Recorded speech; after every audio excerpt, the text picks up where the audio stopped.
Hi అండి. తెలుగింటి అత్తకోడళ్ళ రుచులకు స్వాగతం అండి. మీరందరూ బాగున్నారా? మేము బాగున్నామండి. మీరందరూ బాగోవాలని కోరుకుంటున్నాను. ఇదిగోండి చింతకాయలు ఉడకబెట్టాను. చూసారా, మెత్తగా ఉడికిపోయినాయి. ఇది ఎలా ఉడకబెట్టాను అనుకుంటున్నారా? నీళ్లు పోసానండి. ఇదిగోండి నీళ్లు, లోపల నీళ్ళు ఉన్నాయి చూడండి. అదిగో పిండుతుంటుంటే వస్తున్నాయి కదా. నీళ్ళు పోసాను, చల్లారి పెట్టాను అనమాట. ఇది పిసికేసి జల్లిబుట్టలోను వేసేసుకుని వడకట్టేసుకోవాలి.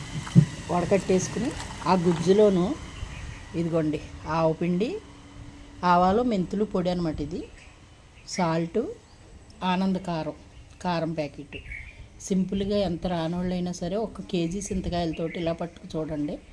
అసలు నోట్లో ఎంత బాగుంటుందో. మనకి పోషకాలు కూడా, మరి చింతకాయ అంటే విటమిన్స్ బాగా ఉంటుంది కదండి.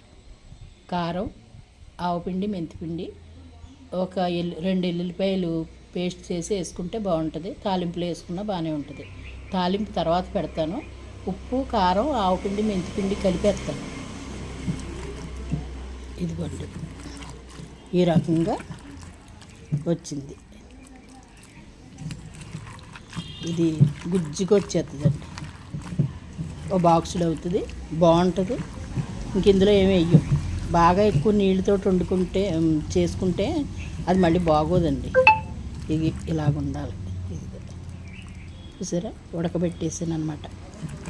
ఇది ఇలా అనేసి మనం చిక్కలోను వేసేసుకుని, లేకపోతే గుడ్డలో వేసేసుకునండి, పిండి వేసుకుంటే జ్యూస్ వచ్చేస్తుంది బయటికి.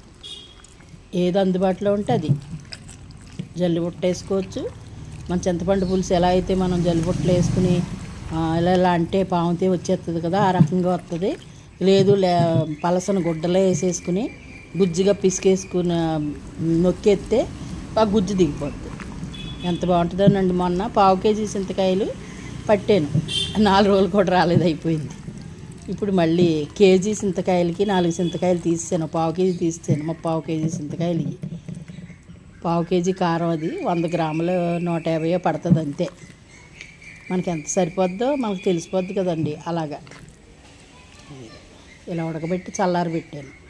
ఈ చల్లారి పెట్టింది గుజ్జు తీసేసుకుని ఇవన్నీ కలిపేసి తాలింపు వేసేసుకోవటమేనండి. ఈజీ అనమాట.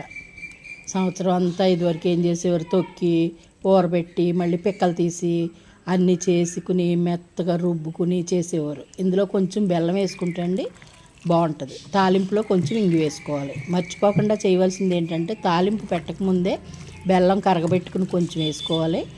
అలాగే తాలింపులో కొంచెం ఇంగు వేసుకుని పోపులు వేసుకుని ఎండుమిరపకాయ, కరివేపాకు వేసి తాలింపు పెట్టుకోవాలి.